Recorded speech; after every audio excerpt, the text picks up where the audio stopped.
Good afternoon, ladies and gentlemen. Time to start the formal proceedings this afternoon. Please join me in welcoming our television and webcast viewers. My name is Eric Rawlinson, Honorary Treasurer of the Canadian Club of Toronto. Viewers, we are very pleased that you are participating with us today. For 12 decades, the Canadian Club has been proud to provide a forum for leaders in every aspect of society to share their ideas with us. We are committed to providing a welcoming venue for discussion and debate on issues that impact our lives. Through our programs and activities, we offer access to dynamic political, business, and public figures from across our country and indeed around the world. Like today's guest speaker, the Honourable Bob Chiarelli. Before I formally introduce him, here's a snapshot of some of our upcoming events. On Monday, November 28th, the Honourable Deb Matthews, Ontario's Deputy Premier, will address our members and guests. And on Thursday, December 1st, we will feature a dynamic panel with the President of Passenger Airlines Air Canada, Benjamin Smith, and the President and CEO of Toronto Pearson International Airport, Howard Eng.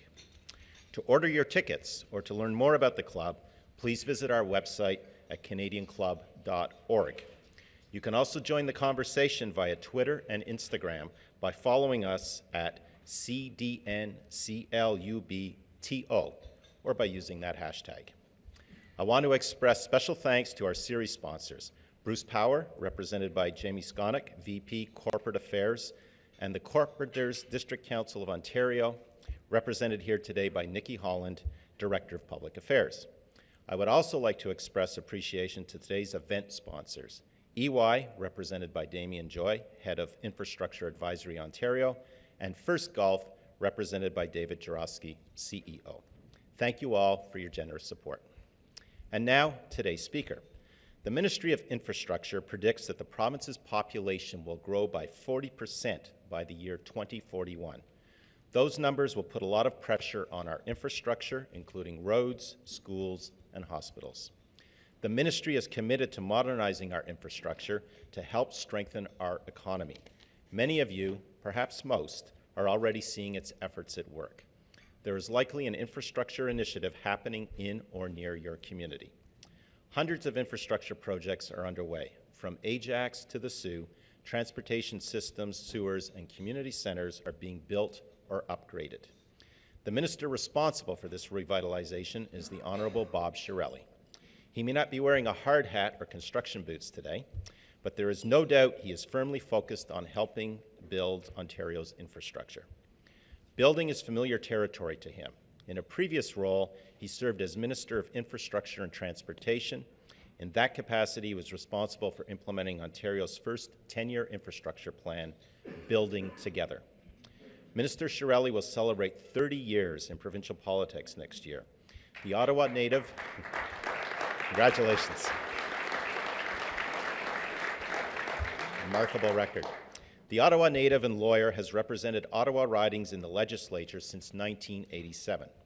During that time, Minister Chiarelli has a long track record of supporting growth and development through infrastructure improvements. While a political leader in Ottawa, he championed the expansion of public transit, new recreational and healthcare projects. Now, just before I hand the podium to the minister, I want to point out that there are cards on your table if you want to jot down some questions that he is prepared to answer at the end of his speech. Minister Chiarelli, the Canadian Club of Toronto podium is yours.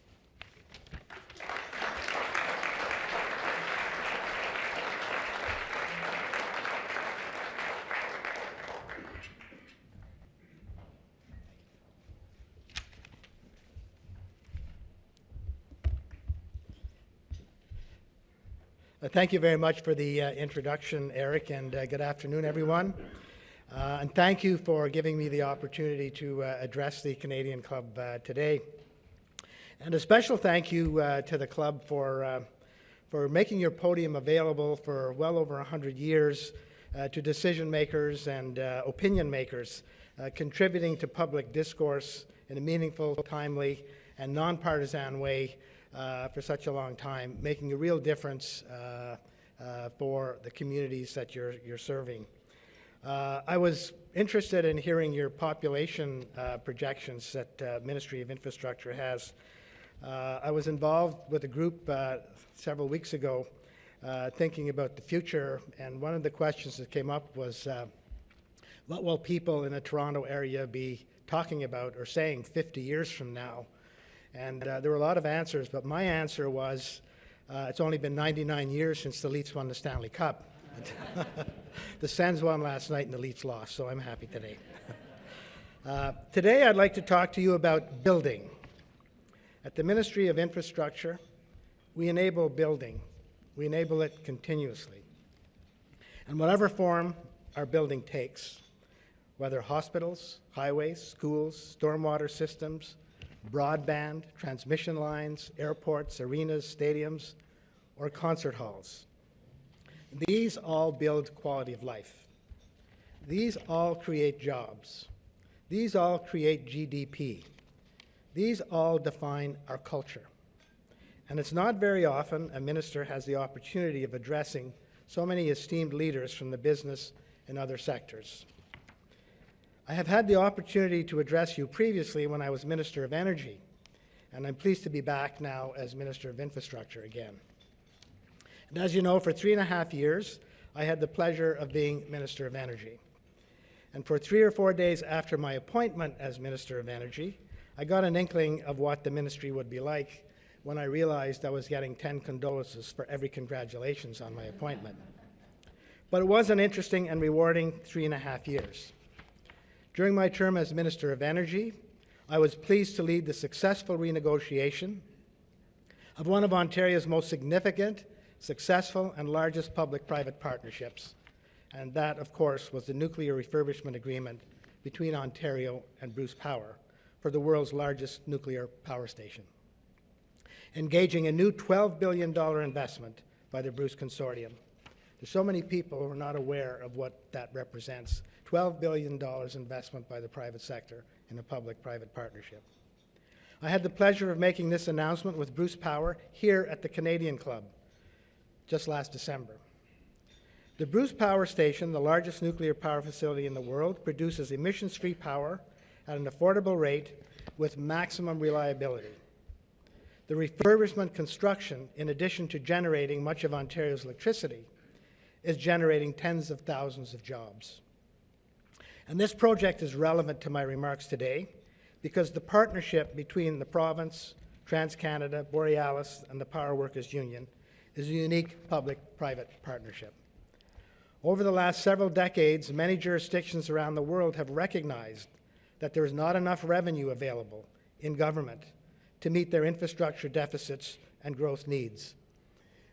Even when you hear the $180 billion of the federal government and $160 billion from the province, and being close to the action and working closely with the federal government, people are lined up for that.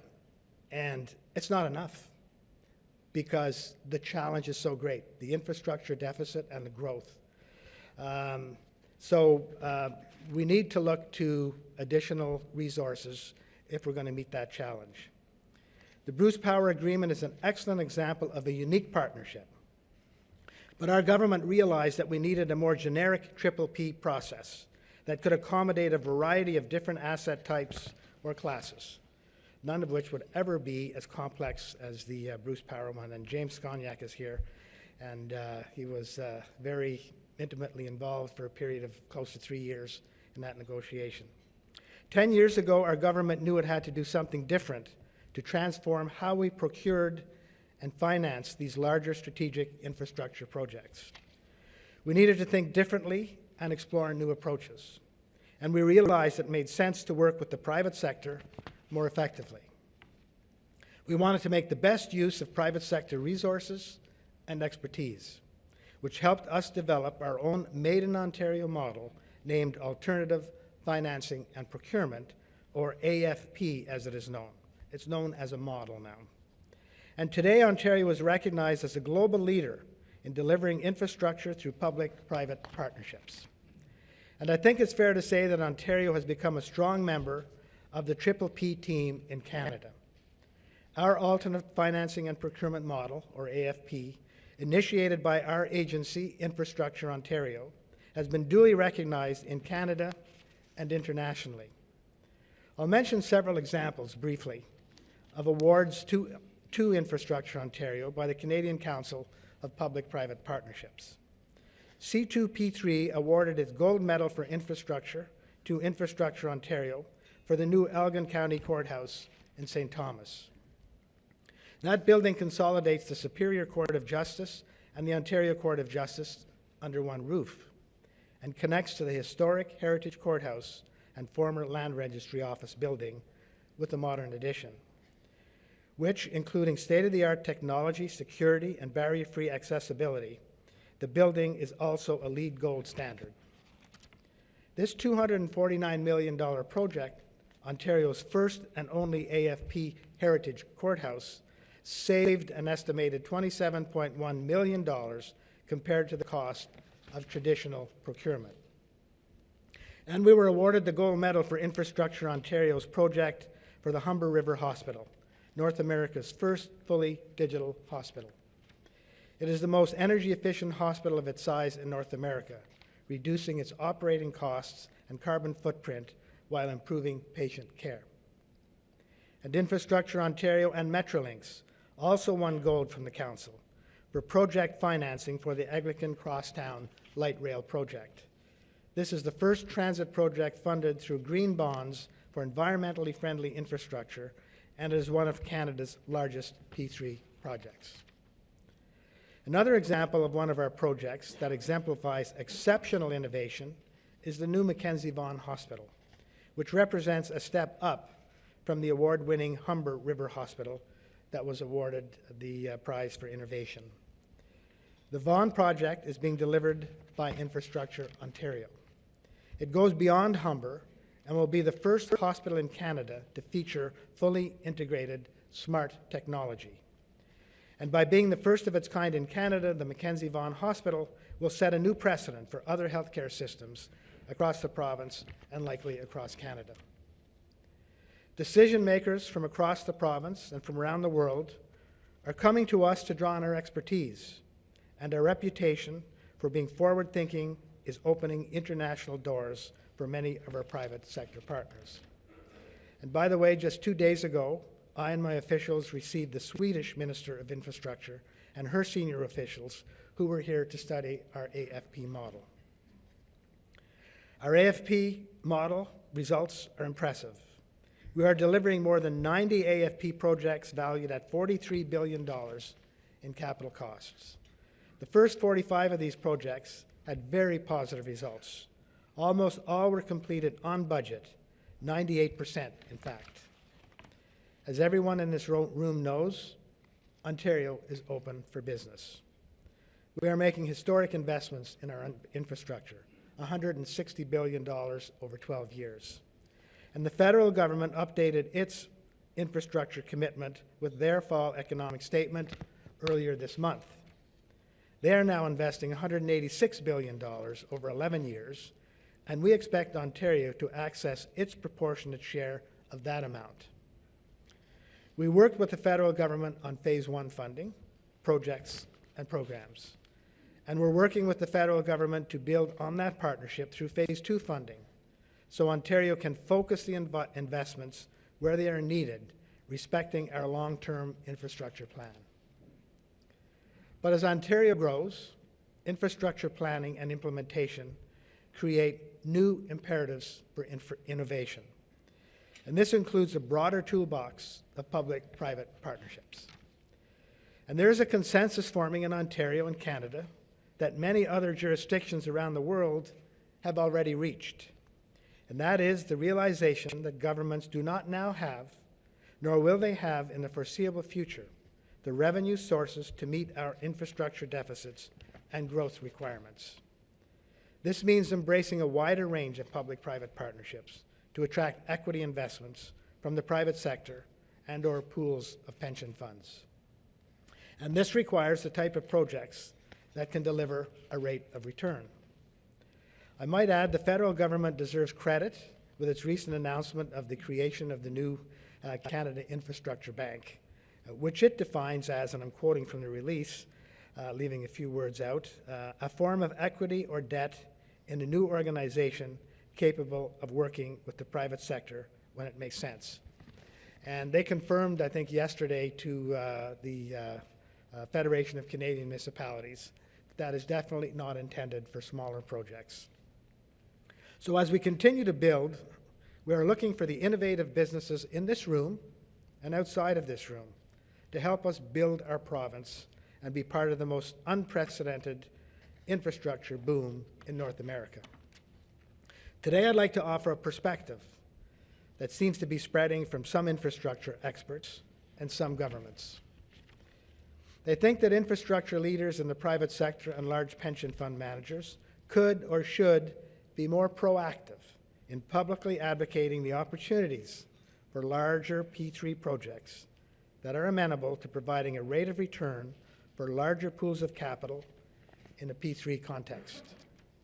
Some transit authorities are doing this, such as Montreal or Vancouver, but doing it more broadly, for example, internationally, with transit authorities in cities like London, New York, and Los Angeles. We see the case de depot and Quebec moving in this direction. And we saw this when the federal government restructured Canada's airport governance some time ago. We see this in Ontario with the Bruce Power Partnership, which I referred to earlier. And more recently, the Watay Power Public-Private Partnership in Northwest Ontario, involving, believe it or not, 22 First Nations gaining equity position with two private companies, RES and Fortis, in a major transmission project expected to exceed $1 billion, bringing the grid to remote communities which have been living on polluting diesel.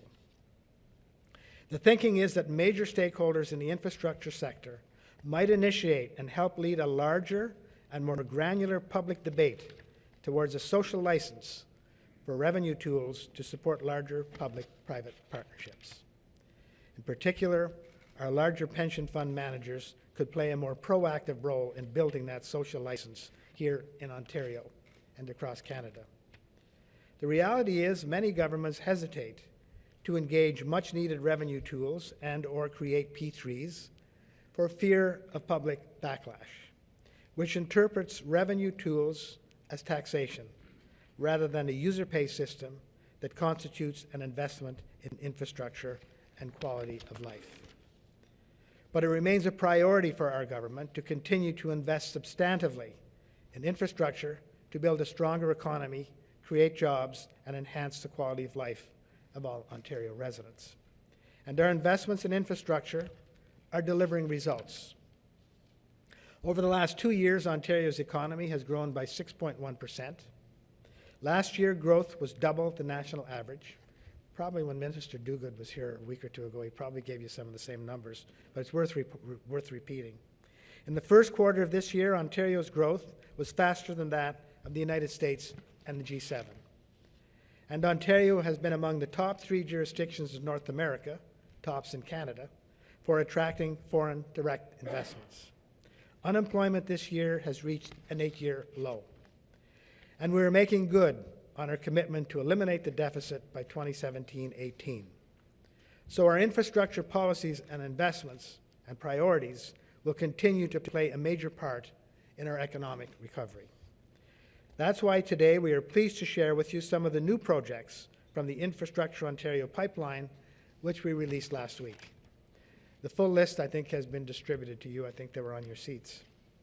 This year's pipeline list of projects about to be procured is our most robust yet, and it includes 30 major projects with a capital value of approximately $11.8 billion. We have a number of light rail transit projects in the market already, and the Regional Express Rail program in the Greater Toronto Area is ready to launch. Other highlights from the project list include multiple highway extensions and expansions, 5 hospital projects, including 2 brand new healthcare facilities, and a number of partnerships with municipalities. We have a great group at Infrastructure Ontario, people with highly specialized skills that we trust in procuring our most complex projects. They have a great working relationship with the major infrastructure players from across Canada. They're trusted and they're fair dealers, and people appreciate working with them. And they're always thinking of new ways to enhance the AFP process, and as I said earlier, perhaps evolve additional PPP models that have seen success in other jurisdictions. The final element, and perhaps the most important, is our partnership with the private sector.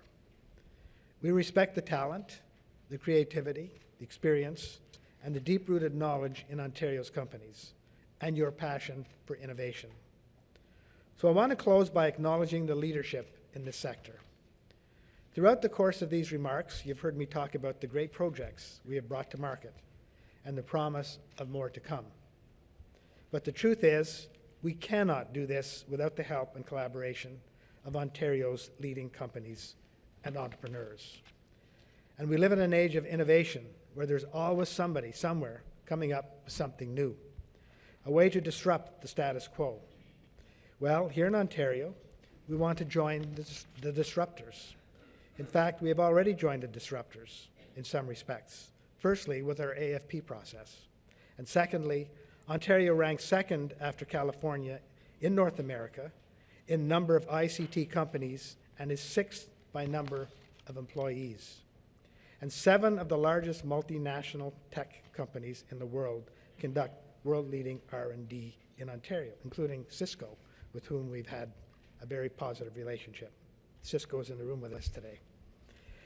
So we should not be surprised that in that new Vaughan Hospital I mentioned earlier, the computer system will recognize healthcare providers and their patients, anticipate their needs, and improve patient care.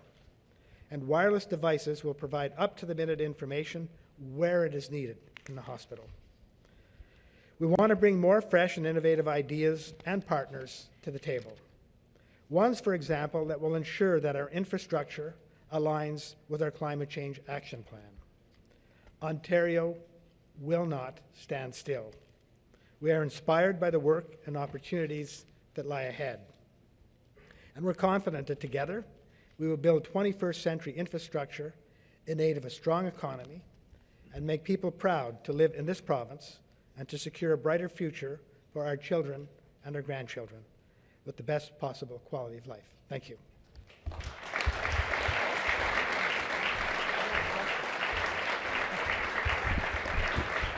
I don't want to escape the questions, if there are any. See if this mic works. We do have a couple of questions. Thank you for those remarks. First one, is there still a role for pure government development that doesn't have to have a rate of return? Oh, absolutely. There's a place for, when you look at some of the, there's a lot of the traditional infrastructure that is done, which are building highways or other types of infrastructure of smaller scale that the government will probably continue to support. It will invest in larger projects as well. It's just that the quantity and the scale of the infrastructure that's going to be required. When you contemplate, as some people are contemplating, high-speed rail, that's going to be unlikely probably without private sector funding and a rate of return. You know, they're talking about, there's been discussion in New York State of building high-speed rail right up to Buffalo, north up to Buffalo. There's no reason why entrepreneurs in Ontario could not engage that process and see whether they can bring it from New York to Toronto. You know, conceptually, it makes a lot of sense. You know, between Niagara Falls and the GTA, there's not a lot of room for corridors for widening highways, and there are a lot of challenges getting social license to do it.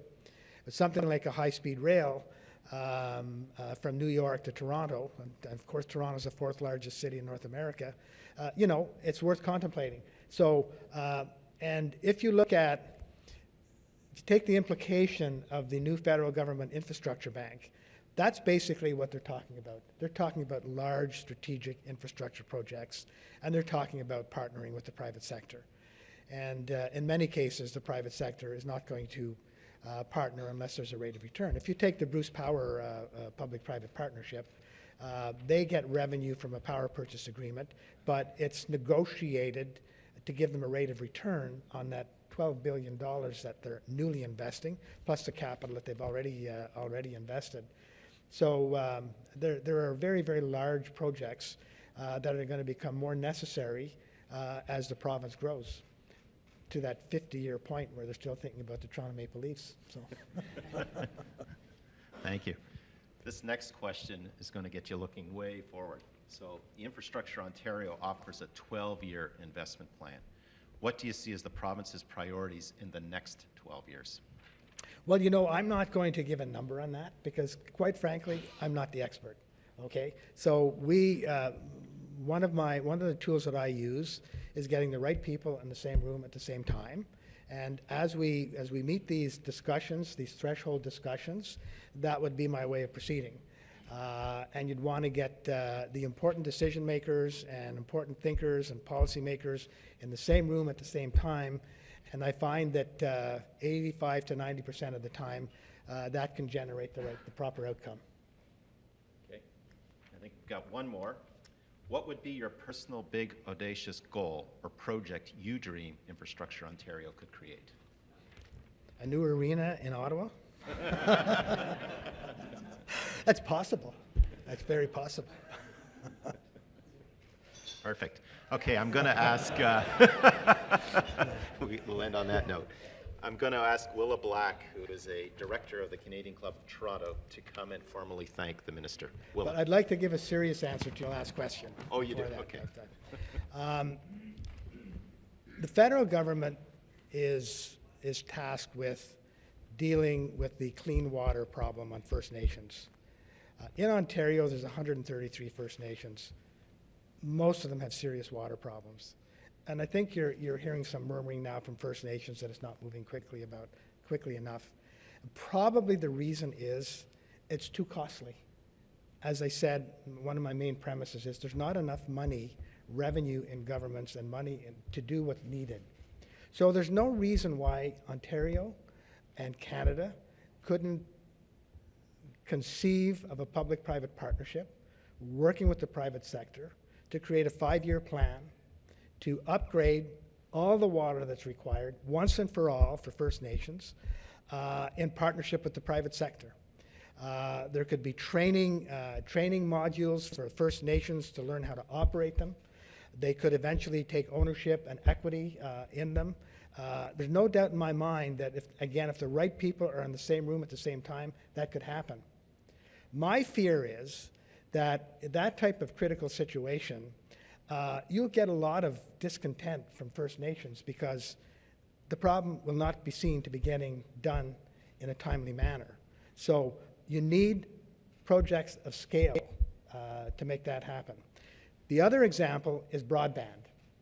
You know, the federal government, provincial government just announced $180 million to expand broadband in Southwest Ontario. We previously put together about $55 million in Eastern Ontario. But it's not enough. There's still black spots all over the place. There's no reason, again, why the federal, provincial government couldn't jointly procure a public-private partnership to get the necessary funds to speed that. Because, you know, we talk about innovation, and we cannot, as a progressive jurisdiction, not have broadband service across the province. It's like the telephone was. You need it everywhere. And so there's no reason why we couldn't address solving that problem, because at the end of the day, it's a retail product. Somebody's buying the service. So there's a revenue stream. That means there's a possible public-private partnership. So I think we've got to get to the next scale, because we're going to continue to fall behind unless we do major infrastructure in scale. Good. I like that answer. Yeah. Willa. I have to thank you. Oh, So you need to stand right here while I thank you. And I like what you just said. Cisco does an awful lot of work in Indigenous communities, and good for you. Minister Chiarelli, on behalf of the Canadian Club of Toronto, I want to thank you for your tireless effort to build Ontario up. Your ministry's historic infrastructure plan is ambitious, bold, and good news for us all. It means state-of-the-art It means jobs and state-of-the-art smart facilities, transportation systems, and communities as we reinvest, revitalize, and reimagine our future. And we certainly appreciate your thinking differently to get it done, exploring new approaches and dynamic 3P models. Mr. Chiarelli, we appreciate your frank insights and pragmatic approach to economic development. As you clearly pointed out, as Ontario grows, our infrastructure must keep pace. The list is long and the need is great, and we were pleased to hear the details of how you're addressing these capital needs specifically. And I think that the examples that you touched on are very powerful blueprints. Modernizing our public infrastructure, embracing the potential of digitization, and reinvigorating our communities are indeed drivers for prosperity. Please accept our best wishes in your ongoing efforts to build Ontario up, and we look forward to greater partnerships, greater collaboration, and just the right dose of disruption. Thank you very much. Thank you. Thank you.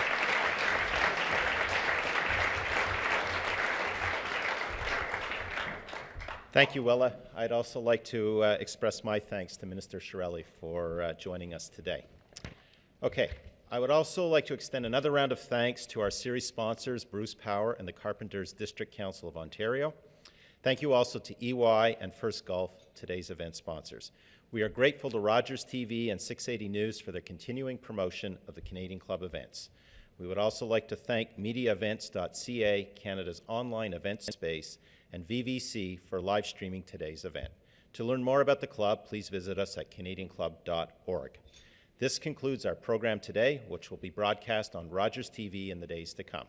Thanks for joining us. This meeting is now adjourned.